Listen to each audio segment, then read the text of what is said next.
Vous vous rappelez de ce jour que j'ai quitté le boulot et que j'ai rencontré cette vieille silhouette qui m'a rendu riche grâce à des photos de proches que je lui ai montrées. Petit rétro pour ceux qui n'ont pas suivi la dernière épisode, je suis rentré, puis j'ai exécuté ces dires à la lettre. Et à ma grande surprise, le lendemain, mon sac était tout rempli d'argent. Le jour suivant, je me suis retourné avec 4 photos. Mais cette fois, ça ne s'est pas passé comme d'habitude. Car cette nuit-là, j'ai fait un rêve. Après, j'apparais dans une chambre noire.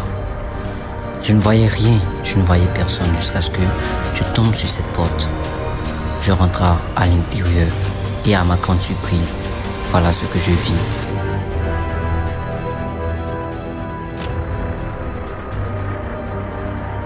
J'ai donc essayé de m'enfuir à plusieurs reprises, mais rien, jusqu'à ce que mon frère me réveilla, mais me réveilla plus tôt, toujours dans le rêve.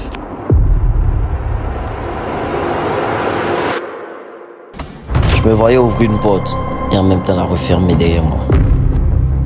Une fois la porte refermée, j'ai apparu quelque part. Je ne savais pas où j'étais, mais en tout cas c'était un endroit vide de nature. Un peu devant, j'ai aperçu quelqu'un. Tout stressé, je me rapprocha de lui. En me rapprochant, j'ai découvert que c'est l'un de mes amis. Arrivé derrière lui, je lui touche les épaules, puis se saisit de ma main. Je ne comprenais rien, puis je lui demande ce qu'il faisait ici. Il me répondait ensuite: ce n'est pas le moment de poser les questions. C'est une question de vie ou de mort.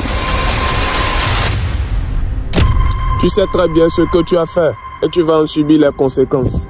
Tourne, regarde derrière toi.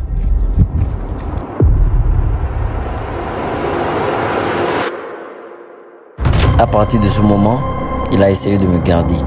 De toutes mes forces, je me suis débattu et j'ai réussi à m'enfuir de ses bras.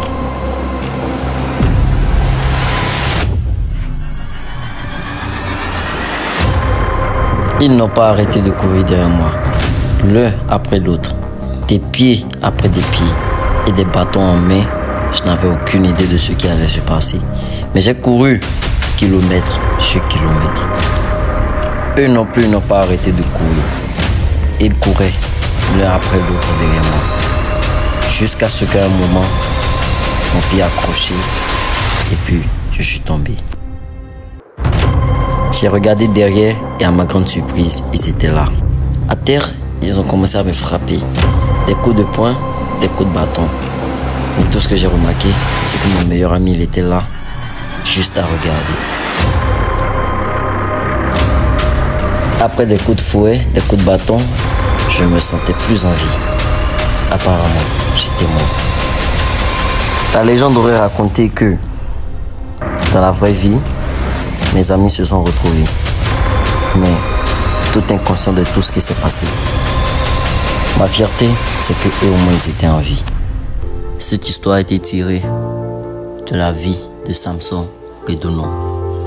Mais en tout cas, la leçon à retenir est bien claire. Ne nuisez pas à vos potes pour arriver à vos fins. Cela peut vous conduire à la mort.